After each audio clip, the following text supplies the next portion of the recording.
warahmatullahi wabarakatuh.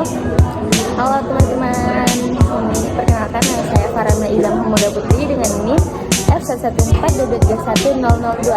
Dan di sini ada teman saya. Perkenalkan, nama saya Dina Maulani Pangestu dengan NIM F11422310013. Nah, di sini kita akan membahas tentang membantu kemandirian anak dan disiplin anak sejak dini. Nah, di sini Farah mau nanya Dinda nih. Dinda tahu nggak sih apa tuh kemandirian dan disiplin anak? Baik, di sini saya akan menjelaskan tentang kemandirian dan kedisiplinan. Jadi maksud dari kemandirian dan kedisiplinan adalah keterampilan hidup yang akan membantu anak-anak menjadi individu yang mandiri, bertanggung jawab, dan siap menghadapi berbagai tantangan dalam kehidupan. Perlu strategi yang tepat untuk mengajarkan anak mandiri dan disiplin sejak kecil. Membantu anak mandiri dan disiplin penting untuk perkembangan mereka secara holistik dan sikap yang akan membantu mereka menjadi individu yang mandiri, bertanggung jawab, dan sukses di masa depan. Itu sepahaman kakak. Oke, jadi itu jawaban dari Kak Linda. Dan kakak tahu nggak sih mengapa kemandirian dan kedisiplinan anak itu sangat penting? Mengapa kemandirian dan kedisiplinan itu sangat penting banget sama anak-anak? Karena kemandirian yang sangat penting dikembangkan pada anak usia dini agar menjadi individu yang mampu melakukan semua kegiatan dengan kemampuan dirinya tanpa campur tangan orang lain.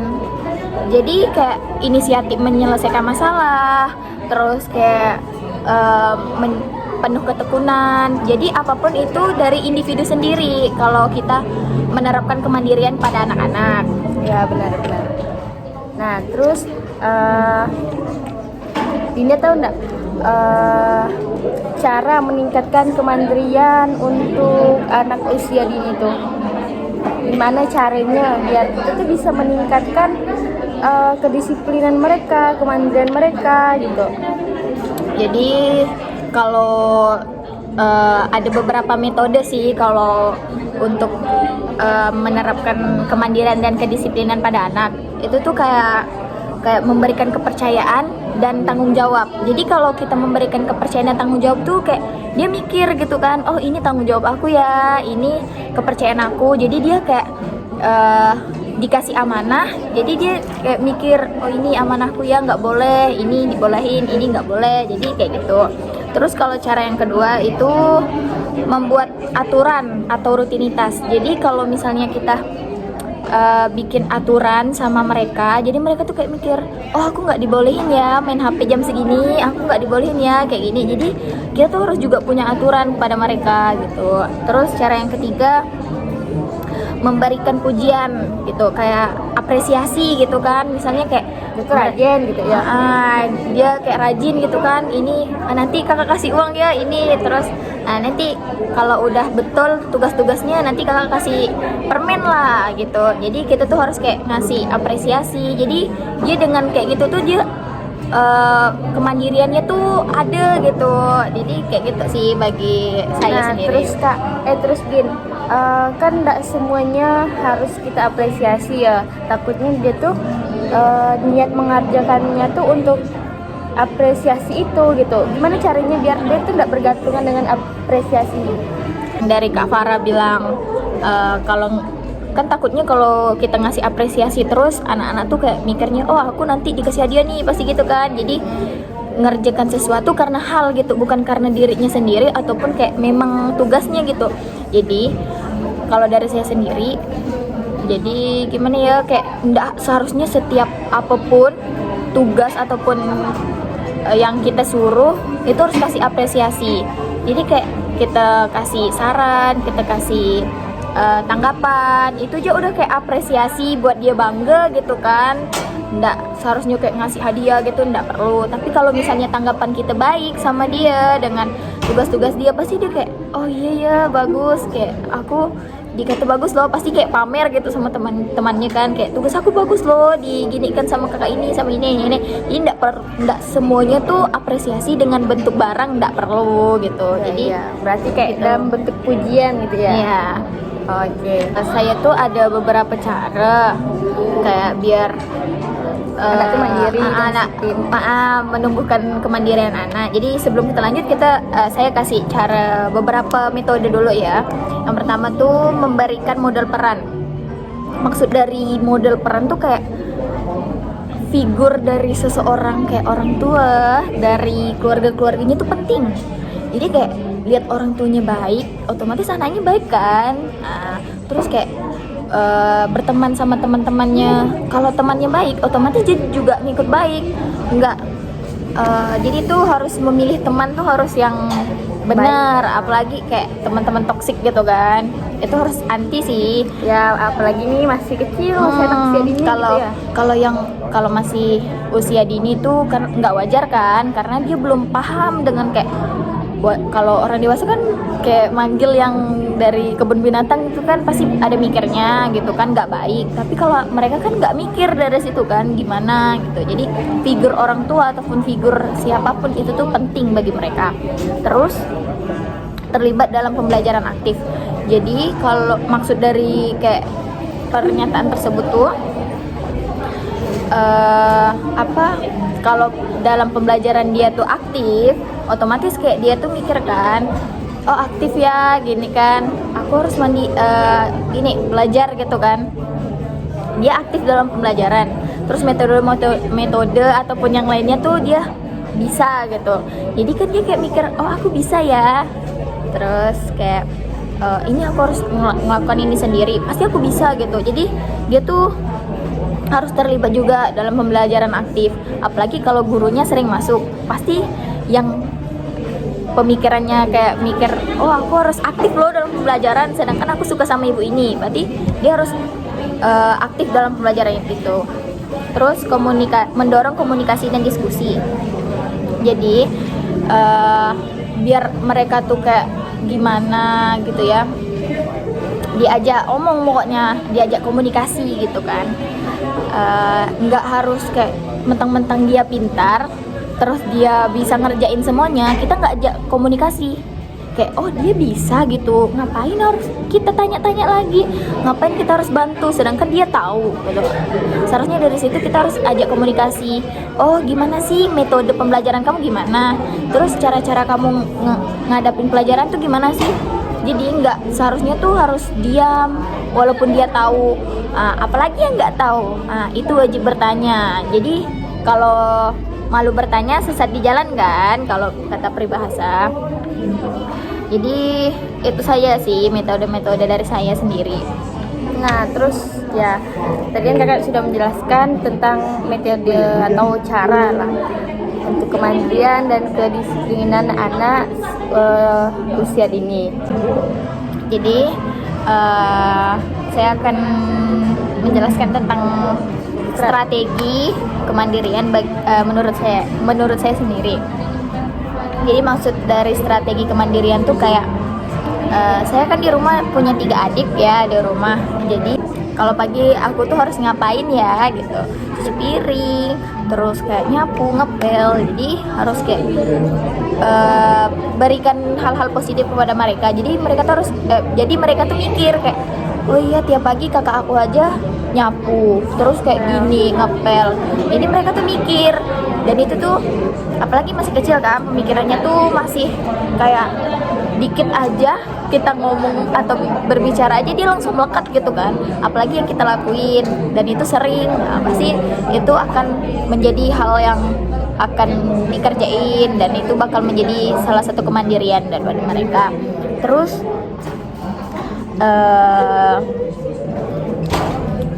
gimana ya sama kayak ya memberikan apresiasi, terus kayak kasih jadwal gitu kan, kayak setiap orang tuh pasti punya aturan ya enggak, iya kan gitu. Aku harus makan jam berapa sih, jadi nggak harus kayak mentang-mentang ada tugas nggak makan gitu. Jadi kita punya aturan sendiri, dan pastikan setiap tubuh tuh punya capeknya masing-masing. Jadi kita harus kayak punya strategi gimana sih gitu, gimana. Jadi kalau menurut saya sih gitu kalau strategi. Jadi dan kalau mengajarkan kedisiplinan pasti butuh waktu. Nggak harus semuanya tuh kayak plek, bisa, enggak. Jadi butuh waktu sih. Jadi nggak harus kayak kita ngasih sesuatu hal pada mereka dan biar mereka disiplin ataupun mandiri. Wajar kalau awal-awal mereka tuh masih melakukannya lagi. Itu wajar karena setiap orang ya suatu proses sih. Nah, terus juga ada mendorong anak untuk mandiri dan disiplin. Itu kayak gimana, Kak? Kalau hal yang seperti itu kayak yang metode tadi gitu, kayak memberikan tanggung jawab, terus memberikan kebebasan. Maksudnya bukan kebebasan, dia boleh bebas tapi ada batasannya. Kayak pagi sekolah, terus telepon mamanya ada kerja kelompok gitu kan, itu pasti kayak iya kerja kelompok, dan itu pasti dikasih batas waktu ya enggak kan, sama orang tua gitu, jam sekian harus pulang ya, jam sekian harus pulang. Jadi walaupun dikasih kebebasan di luar, dikasih kebebasan motor ataupun segala hal yang dikasihkan dari orang tua, itu juga ada batasannya. Walaupun kita tuh bebas gitu kan, nggak seutuhnya tuh kayak gimana ya, pemikiran orang tua pasti beda-beda ya enggak kan, pasti kayak gitu. Jadi harus ada batasannya. Terus kayak ajarkan perencanaan dan pengelolaan waktu. Nah, pastikan kalau mereka tuh nggak mikir waktu, apalagi bermain, karena masih usia dini ya enggak kan. Kasih waktunya untuk main kapan sih, untuk belajar kapan sih. Terus kayak dari jam segini sampai jam segini main ya kak, dari jam segini harus belajar ya, ngerjain PR gitu. Jadi nggak harus semuanya tuh nggak ada batas, nggak ada waktunya. Jadi tuh harus ada di bagi-bagi gitu, gimana sih waktunya tuh kan. Tapi ada sih orang tua yang kayak terlalu melalaikan waktu-waktu untuk mereka, padahal itu sangat penting, apalagi usia dini ya kan.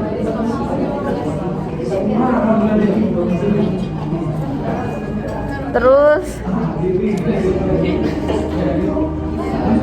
tetapkan harapan yang jelas.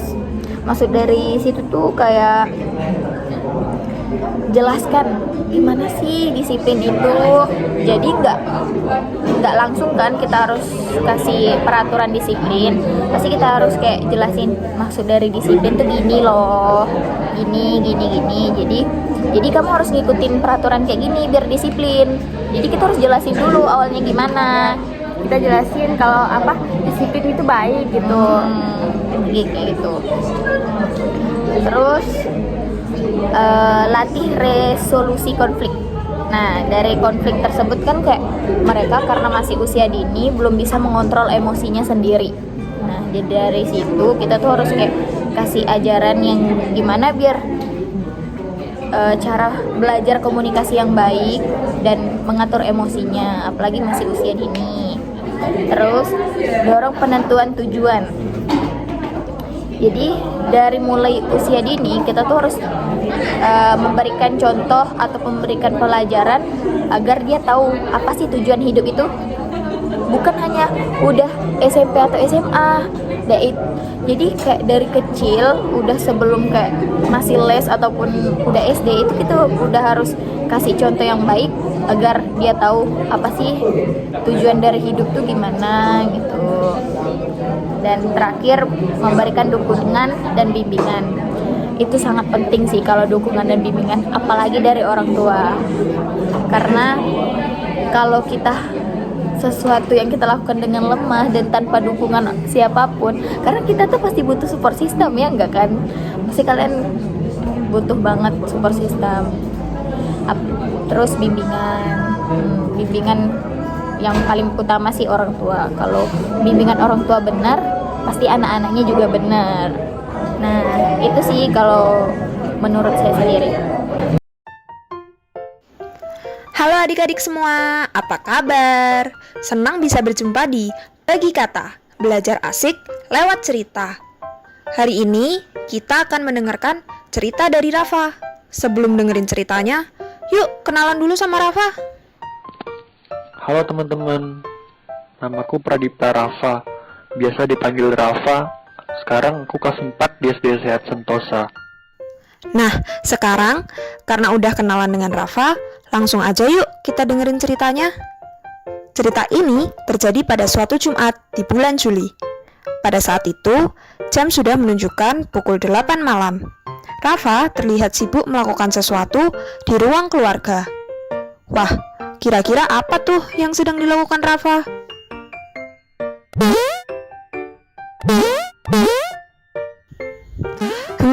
Ternyata Rafa sedang main game. Rafa asik sekali bermain game, sampai-sampai Rafa tidak mendengar suara ibunya yang sudah memanggilnya berkali-kali. Rafa, ayo makan malam dulu. Kamu sudah lama toh main gamenya. Nanti kemalaman tidurnya. Bukannya kamu mau main sepeda dengan teman-temanmu besok? Ya, setelah berbulan-bulan tidak bisa keluar rumah karena adanya virus yang merajalela, Rafa akhirnya diperbolehkan untuk pergi keluar rumah. Desanya kini sudah masuk ke zona hijau kembali. Rafa pun merasa sangat senang. Rafa dan 2 orang temannya memutuskan untuk bersepeda di sekitar rumah mereka. Ibu Rafa berkata kalau Rafa boleh bermain asal dirinya mengikuti aturan kesehatan yang ada. Makanya Rafa harus bangun pagi agar bisa ikut bersepeda dengan teman-temannya. Tapi jam terus berjalan dan Rafa malah tidak mendengarkan kata ibunya. Padahal Rafa masih belum makan malam, mengerjakan tugas, bahkan belum cuci kaki. Ibu Rafa hanya bisa menghela nafas.